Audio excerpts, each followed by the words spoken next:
Hello friends, வணக்கம். இது அறுசுவையும் ஆன்மீகமும் சேனலுக்கு உங்களை அன்புடன் வரவேற்கிறேன். நான் இன்னைக்கு கீ ரைஸ் செய்ய போகிறேங்க. அதுக்கு முன்னாடி நம்ம சேனலை ஃபஸ்ட் டைமாக பார்க்குறீங்கன்னா சப்ஸ்கிரைப் பட்டனை கிளிக் பண்ணிவிட்டு பெல் ஐக்கானையும் கிளிக் பண்ணிவிடுங்க. அப்போ தான் நான் போடுற வீடியோ உங்களுக்கு அடுத்தடுத்து நோட்டிஃபிகேஷனாக வரும். வாங்க வீடியோக்குள்ளே போகலாம். ஃபஸ்ட்டு ஒரு பாத்திரத்தில் நான் வந்து 1 கப்பு பாஸ்மதி ரைஸை ஊற வச்சுக்கிறேங்க. இப்போ இதை நம்ம வந்து ஒரு 2-3 முறை நல்லா வாஷ் பண்ணிவிட்டு ஒரு அரை மணி நேரம், குறைஞ்சது ஒரு 20 நிமிஷமாவது நமக்கு வந்து பாஸ்மதி ரைஸ் ஊறணுங்க. அப்போ தான் வந்து ரைஸ் நல்லா வந்து உடையாமல் சூப்பராக வரும். இப்போ இதை நம்ம ஊற வச்சுக்கலாம், தனியாக எடுத்து வச்சுக்கலாம். இப்போ நம்ம ஸ்டவ்வில் ஒரு குக்கரை வச்சுக்கலாம். நான் குக்கரில் செய்ய போகிறேன். குக்கரில் வச்சு 3 டேபிள் ஸ்பூன் நெய் விட்டுக்கலாம். நீங்கள் எண்ணெய் கூட விட்டுக்கலாம், நெய் இருந்தால் நெய் விட்டுக்கலாம், ஆப்ஷனல் தான். ஒரு 2 பட்டை, 3 லவங்கப்பூ, ஒரு 2 ஏலக்காய், ஒரே ஒரு பே லீஃப்,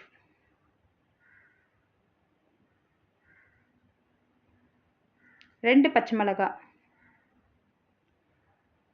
நான் வெங்காயத்தை நீல வாக்கில் கட் பண்ணியிருக்கேன், 1 மீடியம் சைஸு. இதெல்லாம் நம்ம நல்லா வதக்கி எடுத்துக்கலாம். இப்போ இது கூடவே முந்திரி பருப்பை ஆட் பண்ணிக்கலாம். நான் வந்து முந்திரி பருப்பை இந்த ஸ்டேஜில் போடுறேன், அப்போ தான் வந்து நல்லா தீயாமல் வரும். ஒரு 8லேருந்து 10 நம்மளுடைய தேவைக்கேற்ற மாதிரி தான். நிறைய முந்திரி பருப்பு போட்டாலும் நல்லா தான் இருக்கும். உங்களுக்கு தேவையான அளவுக்கு நீங்கள் முந்திரி பருப்பு போட்டுங்க. இதை முன்னாடியே நீங்கள் போட்டிங்கன்னா தீஞ்சிரும், அதனால தான் இந்த ஸ்டேஜில் போடுறேன். இப்போ நம்ம உப்பு சேர்த்துக்கலாம். நான் வந்து 1 டேபிள் ஸ்பூன் உப்பு சேர்த்துக்கிறேன். இது கரெக்டாக இருக்கும். உங்களுக்கு தேவையான அளவுக்கு நீங்கள் சேர்த்துக்கோங்க. பாருங்கள், இந்த அளவுக்கு வதங்கினா போதும். ஒரு கண்ணாடி பதம் வந்தால் போதும். ரொம்ப வதங்கணும், பிரியாணி அளவுக்கு வந்து நல்லா வந்து பொன்னிறமாக ஆகணும்னு அவசியம் கிடையாது. லைட்டாக வந்து நல்லா கண்ணாடி பதம் வந்தாவே போதும் கீ ரைஸ்க்கு. இப்போ இந்த ஸ்டேஜில் புதினா வந்து கொஞ்சமாக சேர்த்துக்கலாம். கூடவே கொத்தமல்லி தழையும் கொஞ்சம் சேர்த்துக்கலாம். சேர்த்துட்டு நல்லா வதக்கி விட்டுக்கோங்க. இது நல்லா வதங்கின பிறகு நம்ம இது கூட தக்காளி போட்டுக்கலாம். தக்காளி வந்து ஒரு அரை போட்டால் போதும். ஒரு அரை தக்காளி போட்டு நல்லா நீல வாக்கில் கட் பண்ணிங்க. தக்காளி, பழுத்த தக்காளி நீல வாக்கில் மெலிசாக கட் பண்ணிக்கங்க. நல்லா வதங்கி இருக்கணும், அதனால் நல்லா வதக்கி விடுங்க. நல்லா வதக்கி விட்டுட்டு இப்போது 1 கப்பு தண்ணி ஊற்றிக்கலாம். 1 கப்பு பாஸ்மதி ரைஸ்க்கு 1 கப்பு தண்ணி விட்டால் போதும். ரொம்பவே நல்லா வந்து உதிரி உதிரியாக ஒட்டாமல் வரும். நல்லா கலந்து விட்டுட்டு இப்போ இந்த ஸ்டேஜில் நான் வந்து இஞ்சி பூண்டு பேஸ்ட்டு மறந்துட்டேன் முன்னாடியே போடுறதுக்கு. நம்ம வெங்காயத்துக்கு அப்புறம் இஞ்சி பூண்டு பேஸ்ட்டு போட்டிருக்கணும், நான் போடலை. அதனால் இப்போ நான் வந்து தனியாக ஒரு பேனில் இஞ்சி பூண்டு பேஸ்ட்டு 1/2 டேபிள் ஸ்பூன் எடுத்து நான் எண்ணெயில் வதக்கி இந்த ஸ்டேஜில் போட்டு கலந்துக்கிறேன்.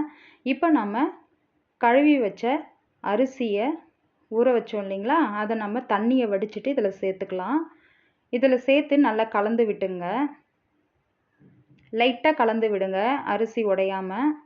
நம்ம கலந்து விட்டுட்டு இந்த தண்ணி லைட்டாக கொதிக்கும் பாருங்கள். இந்த கொதி லைட்டாக வரும்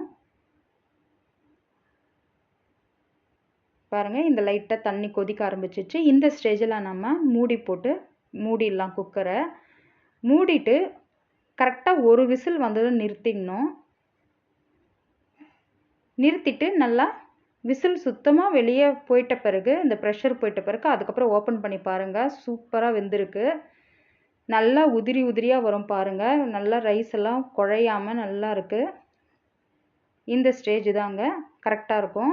1 கப்பு ரைஸுக்கு 1 கப்பு வாட்ரு, 1 விசில் தான், அவ்வளோதாங்க. பாருங்கள், நல்லா ரைஸ் உதிரி உதிரியாக வந்திருக்குது. இந்த மாதிரியே நீங்களும் ட்ரை பண்ணி பாருங்கள். இதே அளவோட பிடிச்சிருந்தால் ட்ரை பண்ணி பார்த்துட்டு கமெண்ட்ஸில் சொல்லுங்கள். லைக் பண்ணுங்கள், ஷேர் பண்ணுங்கள், சப்ஸ்கிரைப் பண்ணுங்கள், பெல் ஐக்கனையும் கிளிக் பண்ணுங்கள். அடுத்த வீடியோவில் சூப்பரான ரெசிபியோடு சந்திக்கிறேன். நன்றி, வணக்கம்.